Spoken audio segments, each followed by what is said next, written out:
भाजपकडून येत्या सोमवारी पहिली यादी जाहीर करण्यात येणार। बंडखोरी टाळण्यासाठी भाजपचं वेट अँड वॉच, वरिष्ठ सूत्रांची न्यूज 18 लोकमतला माहिती।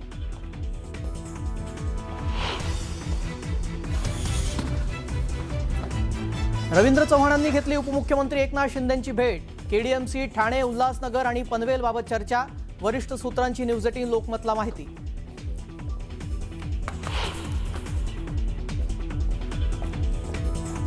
शरद पवार येत्या काळात एनडीएमध्ये सामील होऊ शकतात। राजकारणात कोणतीही गोष्ट अशक्य नसते। संजय शिरसाट यांच्या खळबळजनक दाव्यामुळे चर्चांना उधाण।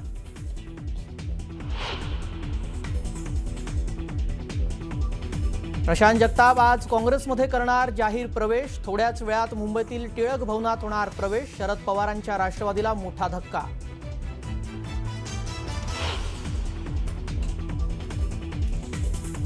शिंदेंच्या शिवसेनेचा राज ठाकरेंना मोठा दणका। प्रकाश महाजन आज करणार शिवसेनेत जाहीर प्रवेश।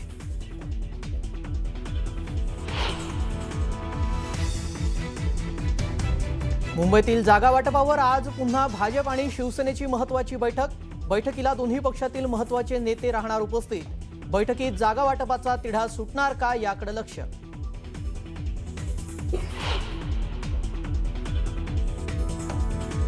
जागा वाटपात स्थान नसल्यानं अजित पवारांची राष्ट्रवादी अनेक महापालिकांमध्ये स्वतंत्र लढणार। वरिष्ठ सूत्रांची माहिती। तर फडणवीस आणि तटकरेंच्या चर्चेनंतर निर्णय झाल्याची माहिती।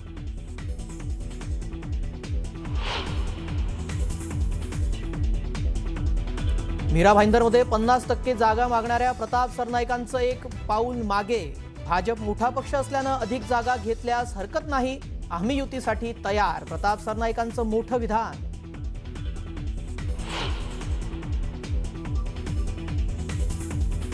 खोपोली शिवसेनेच्या नगरसेविका मानसी काळोखेंच्या पतीची हत्या। राजकीय वादातून की अन्य कारणानं हत्या याचा पोलिसांकडून तपास सुरू।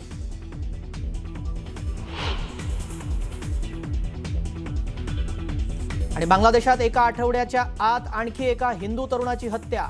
अमृत मंडल नामक तरुणाची जमावानं केली हत्या। परिसरात तणावाचं वातावरण।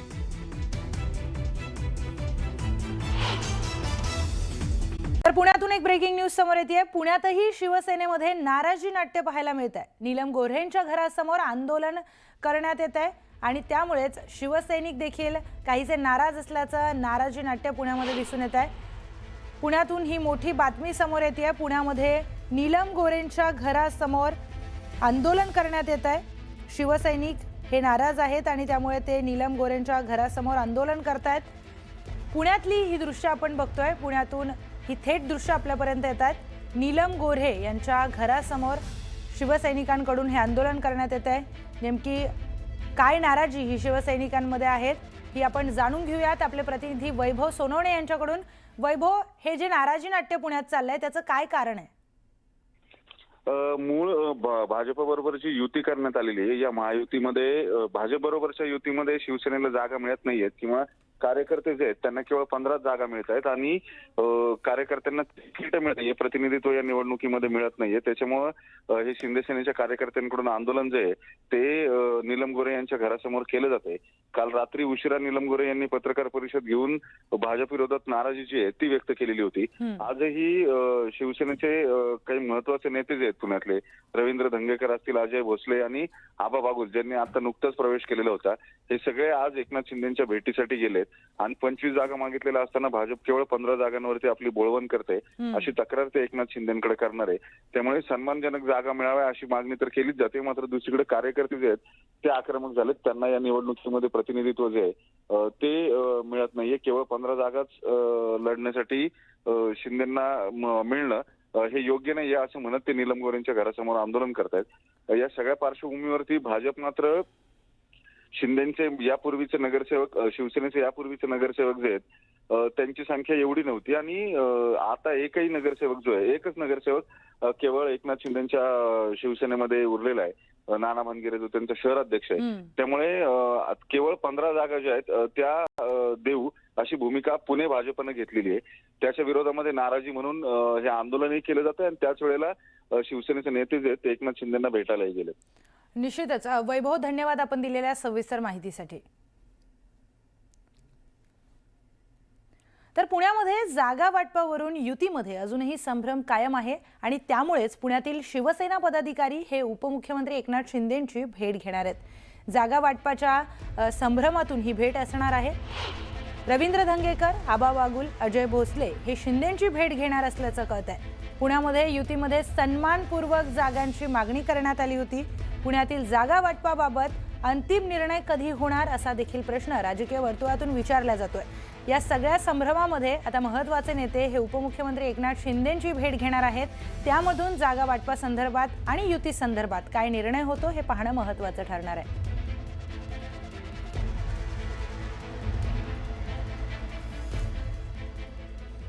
तर पुढची बातमी ही पुण्यातूनच आहे। पुण्यामध्ये मनसे आणि शिवसेना उबाठा हे एकत्र निवडणूक लढणार आहेत। पुण्यामध्ये दोन्ही पक्षांच्या जागा वाटपाचा तिढा हा सुटलेला आहे। तर पुण्यामध्ये शिवसेना उबाठा 91 जागांवर तर मनसे 74 जागांवर आपले उमेदवार उभे करणार आहेत। दोन्ही पक्षाचा जागा वाटपाचा जो काही फॉर्म्युला आहे तो आता ठरलेला आहे। राज ठाकरे आणि उद्धव ठाकरे आता याबाबत अंतिम निर्णय घेणार आहेत। 2 दिवसात या संदर्भातील अधिकृत घोषणा करण्यात येणार आहे अशी देखील माहिती समोर येते। बैठका झाल्या, बैठकांमध्ये आम्ही एक फॉर्म्युला ठरवला। आमच्या ज्या मुलाखती झाल्या होत्या त्या मुलाखतींमधून जे आमचे उमेदवार इच्छुक होते आम्ही त्यांची शॉर्टलिस्ट केली। त्या शॉर्टलिस्टनुसार आणि शिवसेना त्यांनी ज्या मुलाखती घेतल्या त्यानुसार आम्ही एक फॉर्म्युला आता ठरवला। त्याच्यामध्ये महाराष्ट्र नवनिर्माण सेना 74 जागांवर लढवेल तर शिवसेना 91 जागांवरती निवडणूक लढवेल असा आमचा प्राथमिक हा फॉर्म्युला ठरलेला आहे। तर महायुतीमधील जागा वाटपाचा तिढा आज सुटू शकतो, कारण की महायुतीमध्ये आज महत्त्वाच्या या जागा वाटपाच्या निर्णयावर एक बैठक होणार आहे। आतापर्यंत मुंबईतील 70% जागांवर शिक्कामोर्तब हा झालेला आहे। तर उरलेल्या जागांवर महायुती आज अंतिम निर्णय घेणार असल्याची माहिती समोर आली आहे। पुणे आणि पिंपरी चिंचवडमधील 100% जागा या निश्चित झालेल्या आहेत। तर मुंबईमधील उरलेल्या जागांवर आज महत्त्वाचा निर्णय होऊ शकतो।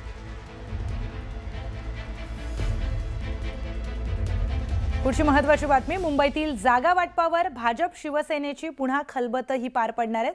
मुंबईतील जागा वाटपा संदर्भात भाजप आणि शिवसेनेमध्ये आज पुन्हा एकदा चर्चा होणार आहे। वांद्र्यातील रंगशारदामध्ये दुपारी 3 वाजता या बैठकीचं आयोजन करण्यात आलंय। या बैठकीला भाजप आणि शिवसेनेचे महत्त्वाचे नेते उपस्थित राहणार आहेत। त्यामुळे या बैठकीमध्ये जागा वाटपावर अंतिम शिक्कामोर्तब होणार का याकडे सर्वांचं लक्ष लागलंय।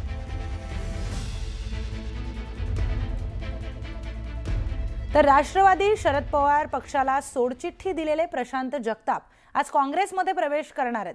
पुण्यामध्ये दोन्ही राष्ट्रवादीच्या युतीवर जगतापांनी नाराजी व्यक्त केली होती। ही युती झाली तर आपण राष्ट्रवादी पक्षाचा राजीनामा देऊ असं देखील प्रशांत जगताप यांनी सांगितलेलं। त्यानंतर आज ते काँग्रेसमध्ये प्रवेश करणार असल्याची माहिती आहे। जगतापांचा राजीनामा हा राष्ट्रवादी शरद पवार पक्षासाठी धक्का मानला जातोय। मात्र जगतापांच्या काँग्रेस प्रवेशालाही पुण्यातील स्थानिक काँग्रेस नेत्यांनी विरोध केल्याचं कळत आहे।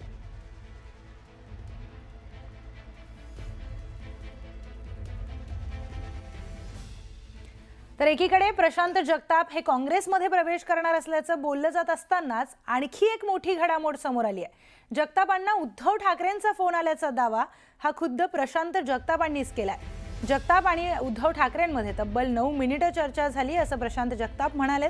तर दुसरीकडे शिंदेंच्या शिवसेनेनं जगतापांसोबत संपर्क केल्याची देखील चर्चा आहे।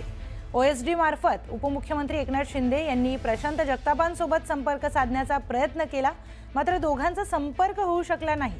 त्यामुळे नेमकं जगताप कुणाच्या पक्षात जाणार हे पाहणं आता महत्त्वाचं ठरणार आहे।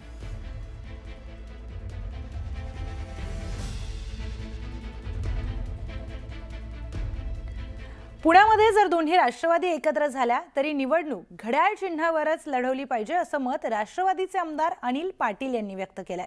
जळगाव आणि धुळ्यामध्ये आमचं पहिलं प्राधान्य महायुतीलाच असेल, त्यानंतर इतर पर्यायांच्या बाबतीत विचार केला जाईल असं देखील त्यांनी स्पष्ट केलंय। विरोधी पक्षातले उमेदवार आमच्याकडे आले, मात्र त्यांना घड्याळ या चिन्हावरच निवडणूक लढवावी लागेल अशी माहिती अनिल पाटील यांनी दिली आहे। आमचा समविचारी पक्षाचा आग्रह आहे असा असला तरी सुद्धा आमचा आग्रह असा असणार की ताकद एकाच ठिकाणी कुठेतरी लावली पाहिजे। पुण्यात सुद्धा आमचा आग्रह, माझं स्वतःचं वैयक्तिक मत विचारलं तर त्या ठिकाणी सुद्धा घड्याळाच्याच चिन्हावरती लढलं पाहिजे. आम्हाला समजा जर का काही वाटलंच तर आम्ही जळगावमध्ये सुद्धा किंवा धुळ्यामध्ये सुद्धा आम्ही घड्याळावरतीच निवडणूक लढणार. दुसऱ्या राष्ट्रवादी सोबत घड्याळावरती म्हणल्यानंतर एकच राष्ट्रवादी असते. तर या दोन्ही राष्ट्रवादीच्या एकत्र येण्यावर खासदार संजय राऊतांनी देखील आपली प्रतिक्रिया दिली आहे. शरद पवार हे पुरोगामी विचारसरणीचे आहेत, त्याचबरोबर दोन पवार एकत्र येऊन जर भाजपचा पराभव करणार असतील तर आमचा पाठिंबाच आहे, असं देखील संजय राऊत म्हणाले. दोन्ही राष्ट्रवादी पुण्यात एकत्र लढण्याच्या मुद्द्यावरून संजय राऊत बोलत होते. तर भविष्यात पक्ष कोणत्या दिशेला जाणार हे पवारच ठरवतील, आमच्या सोबत येणाऱ्यांना सोबत घेऊ, असं देखील संजय राऊत यांनी म्हटलंय.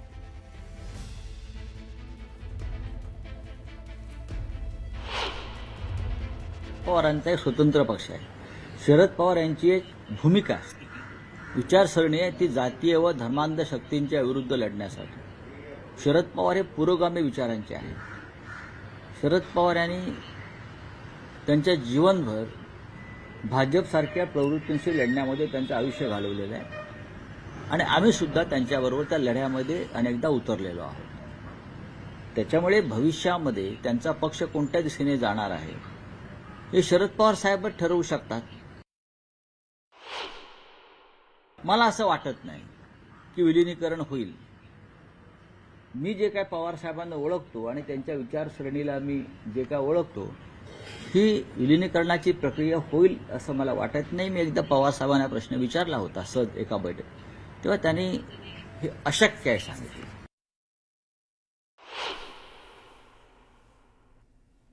अजित पवारांच्या राष्ट्रवादीला महायुतीमध्ये मुंबईत घेतलं जात नाहीये. जर अजित पवारांचा पक्ष जर तुमच्यासोबत युतीकडे मुंबईत नाही. शक्य आहे का? नाही तुम्ही स्वागत करू असं म्हणतात. नाही आम्ही त्यांनी दोन पवार एकत्र येऊन जर भाजपचा पराभव करणार असतील तर म्हणतोय मी. पण ते असंही म्हणतात जर पुण्यामध्ये तुम्ही जर त्यांच्या सोबत गेलात, म्हणजे ठाकरे बंधू जर सोबत आले, ती ताकद अजून वाढेल. असं कोण म्हणतंय?